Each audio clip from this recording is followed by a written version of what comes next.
ओम नमो भगवते वासुदेवाय। द्वादश अध्याय। कुबेरू पाई सन्मान यज्ञे आराधि नारायण। ध्रुव पाइला ध्रुव स्थान द्वादश अध्याये वर्णन। मैत्रेय उवाच। ध्रुवर कोप जहु गला कुबेर भुवने जानिला। तक्षणे निज गण तुले ध्रुव समीपे आसी मिले। अंजलि करिबेनि पाणी काकुस्थे कहे मंजुबाणी। धनद उवाच। आहे क्षत्रिय चूड़ामणि तोर महिमा मुहि शुणी। मिलिली तोहर समीपे गुह्य किन्नर घेनि सुखे।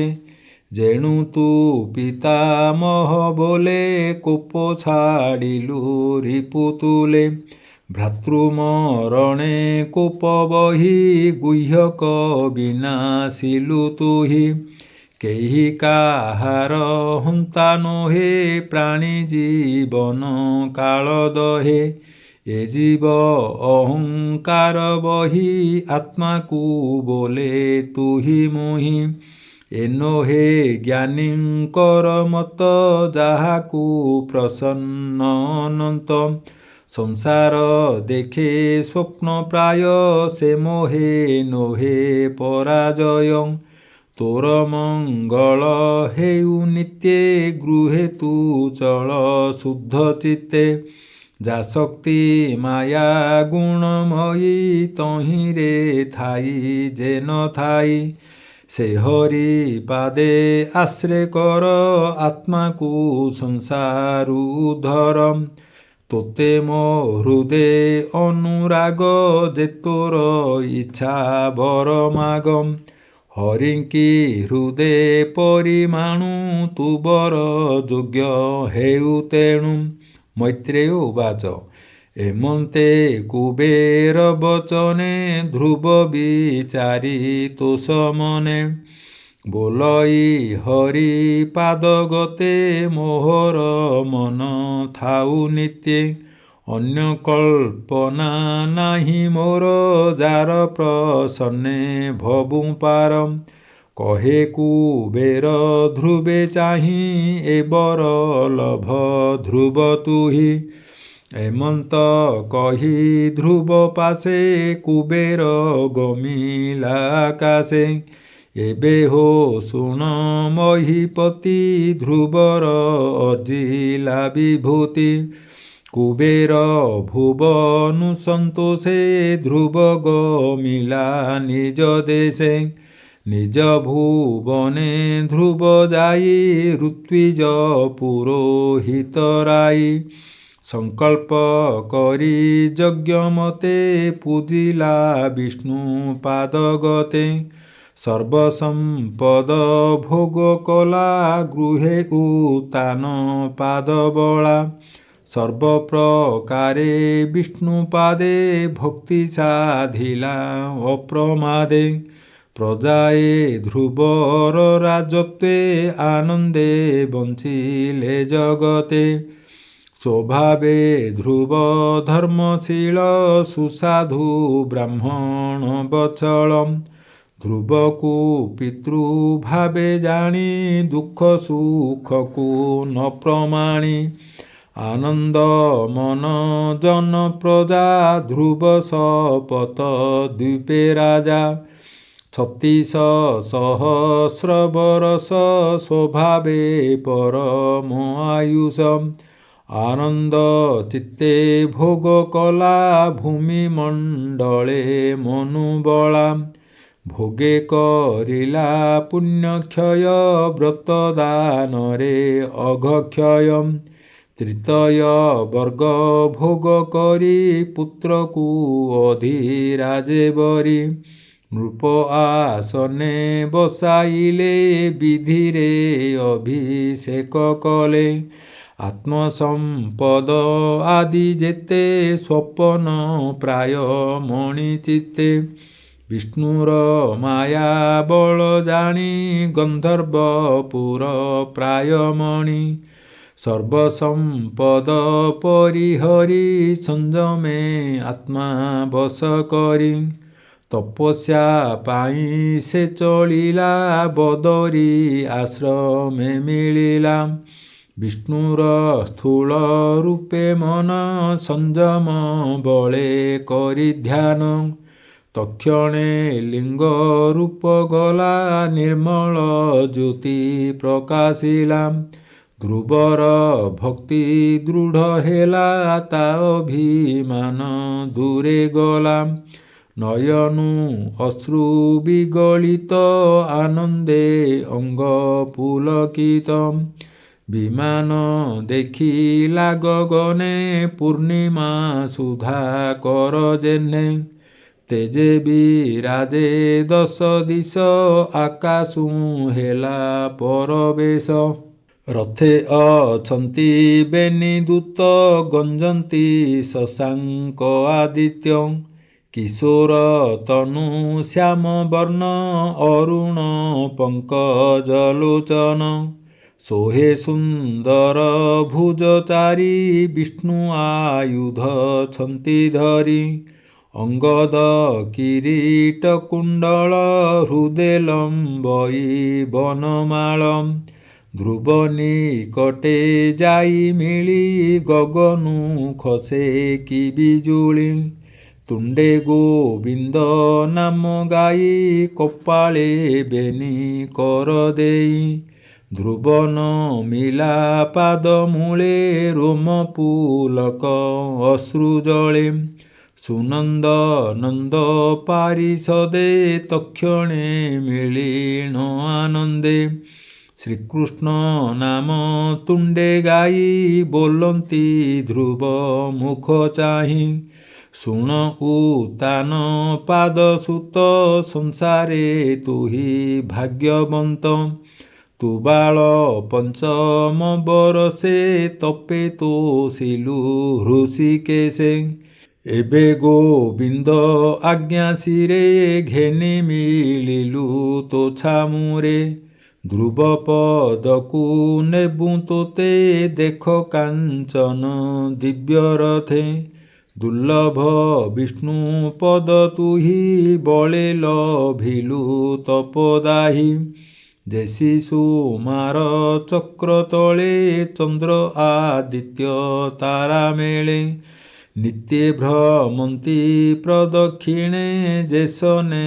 ରଜୁ ଆକର୍ଷଣେ ଯେପଦେ ତୋର ପିତୃଜନ ପ୍ରବେଶେ ନୋହିଲେ ଭାଜନ କେୟାନ ତାହା ଲଭିପାରେ ଅନିତ୍ୟ ସଂସାର ସାଗରେ ଅଶେଷ ଜଗତ ବନ୍ଦନ ବିଷ୍ଣୁ ପରମ ପଦସ୍ଥାନ ଏଣୁ ଏ ଉତ୍ତମ ବିମାନ ତୋଷେ ପେଶିଲେ ଭଗବାନ ତୁ ଏବେ ବସ ସ୍ଥିର ମନେ ବିମାନ ବାହିବୁ ଗଗନେ ମୈତ୍ରେୟ ଉବାଚ ଏମନ୍ତେ ବିଷ୍ଣୁ ଦୂତ ବାଣୀ ଆନନ୍ଦ ମନେ ଧ୍ରୁବ ଶୁଣି ତକ୍ଷଣେ ଧ୍ରୁବ ସ୍ନାନ ସାରି ନିତ୍ୟ ମଙ୍ଗଳ କର୍ମ କରି ତଦନ୍ତେ ଅଳଙ୍କୃତ ହେଲା ମୁନିଙ୍କ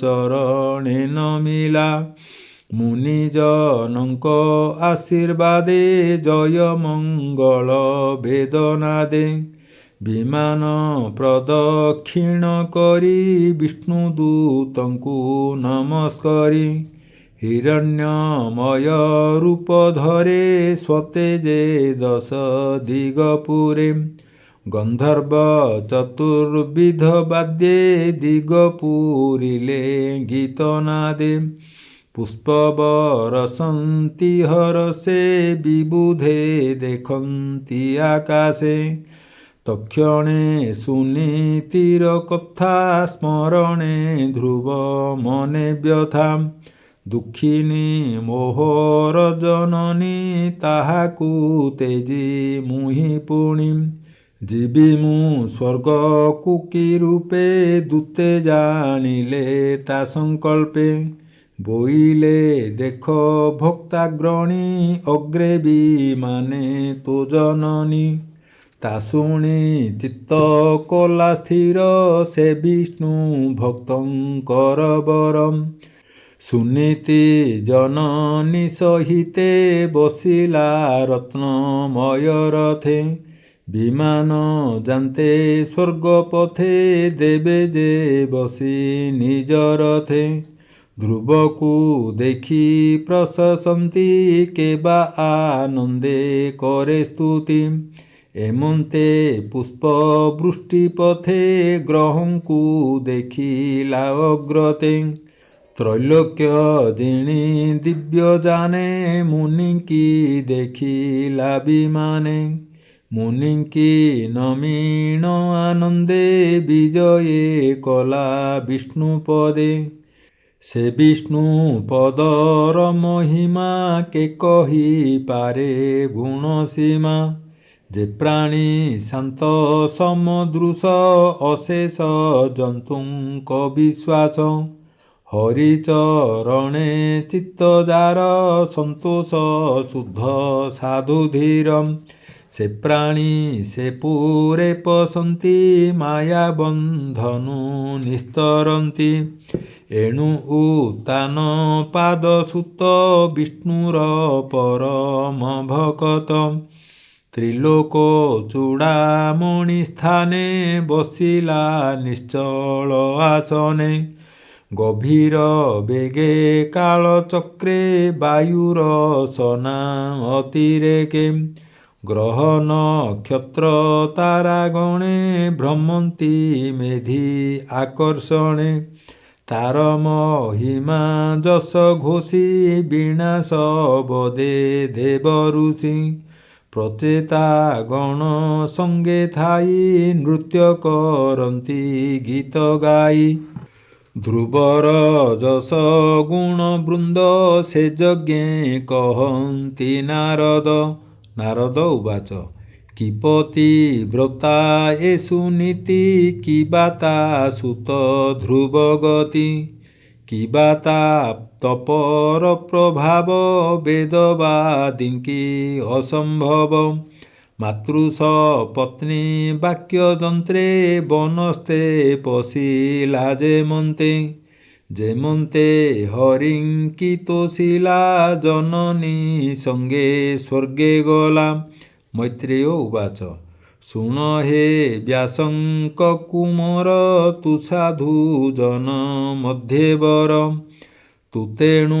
ପଚାରିଲୁ ମୋତେ ଧ୍ରୁବ ଚରିତ ଭାଗବତେ ଉତ୍ତମ ଯଶ ଧ୍ରୁବ ବାଣୀ ଯେହା ଏକ ମନେ ଶୁଣି କହନ୍ତି ସାଧୁ ମେଳେ ବସନ୍ତି ବିଷ୍ଣୁର ମନ୍ଦିରେ ଯଶ ଆୟୁଷ ଧନ ମାନ ସ୍ୱର୍ଗେ ନିବାସ ସ୍ୱସ୍ତ୍ୟୟନ ବିଘ୍ନ ସମୂହେ ନାହିଁ ଭ୍ରାନ୍ତି ସକଳ କ୍ଲେଶୁ ତରି ଯାନ୍ତି ବିପ୍ରସଭାରେ ପ୍ରାତଃକାଳେ ଗୋବିନ୍ଦ ଭକ୍ତି ଭାବ ଭୋଳେ ପୂର୍ଣ୍ଣିମା ଅମାବାସ୍ୟା ଦିନେ ଦ୍ୱାଦଶୀ ଶ୍ରବଣା ବିଧାନେ ଦିବସ କ୍ଷୟ ବ୍ୟତିପାତେ ସଂକ୍ରାନ୍ତି ଅର୍କ ବାର ଯୁତେ ଶ୍ରଦ୍ଧାପୂର୍ବକ ଯେ ପଢ଼ନ୍ତି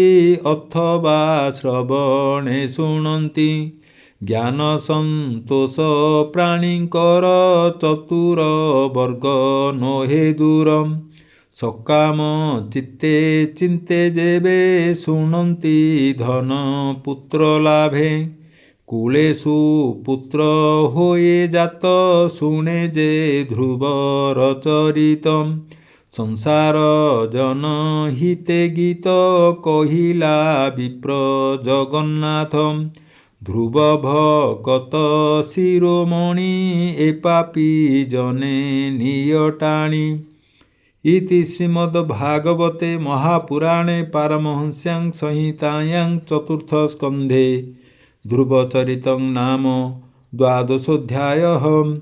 श्रीकृष्णं समर्पणमस्तु। ॐ नमो भगवते वासुदेवाय।